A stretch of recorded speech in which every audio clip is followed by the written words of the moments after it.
প্রথমে তোমাদের একটা কোশ্চেন করছি, সবাই কিন্তু রিপ্লাই দেবে। কে কে কুলটিগড়ি মেলাতে এসছো কমেন্ট করো। হঠাৎ করে ব্লগে তোমরা মেলা কোথা থেকে দেখতে পাচ্ছ, এটাই হয়তো অবাক হয়ে গেছো। তো চলো প্রথম থেকে ভিডিওটা স্টার্ট করা যাক।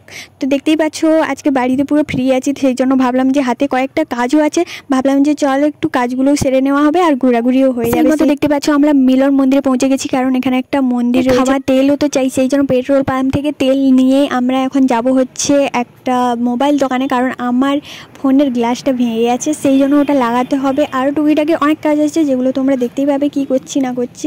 তো সেই জন্য ব্লগটা পুরো এন্ড পর্যন্ত দেখো, আশা করি তোমাদের অনেক ভালো লাগবে। আর এখানে দাঁড়িয়ে দাঁড়িয়ে হচ্ছে একটু অপেক্ষা করছিলাম। তারপরে দেখতে পাচ্ছ একটা জামার দোকানে চলে এসেছি। তো এখানে হচ্ছে বসে বসে অপেক্ষা করছিলাম, মানে দাদা এক জায়গায় গেছিলো, এই জন্য বসে কী করবো আর সব কিছু জামা টামা দেখছিলাম আর কি করব।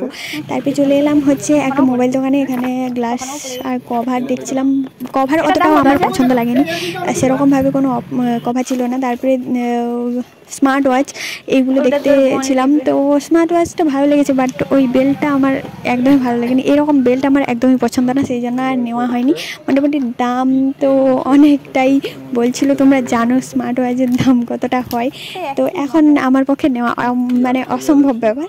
তো অবশ্যই কোনো না কোনো দিন স্মার্ট ওয়াচ নেব, তো সেটাও অবশ্যই তোমাদের সঙ্গে শেয়ার করব। তো সেটাও অনেক দেরি আছে। তারপরে এখানে দেখতে পাচ্ছ কিছু জানালা নেওয়ার জন্য অর্ডার দেওয়া হচ্ছে।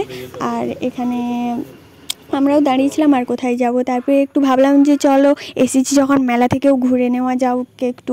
তো মেলায় ঘোরার জন্য ঢুকে পড়েছি, বাট কয়েকটা দোকান হাতে গোনা দোকানই খোলা ছিল, বাট কিছুই নেই যেরকম। তো প্রথম বসে যে তো যাওয়া হবে, অবশ্যই যাওয়া হবে কোনো না কোনো দিন, অবশ্যই তোমাদের সঙ্গে সেই ব্লগটাও অবশ্যই শেয়ার করব। তো ওখানে দেখতে পাচ্ছি যে এবারে অবশ্য এতটা বড় করে বসেনি। তোমরা অনেকেই এসছো, হয়তো কে কে এসছো কুলটিগড়ি মেলাতে, অবশ্যই আমাকে কমেন্টে জানিও। আমি জানি এই ধারে পাশে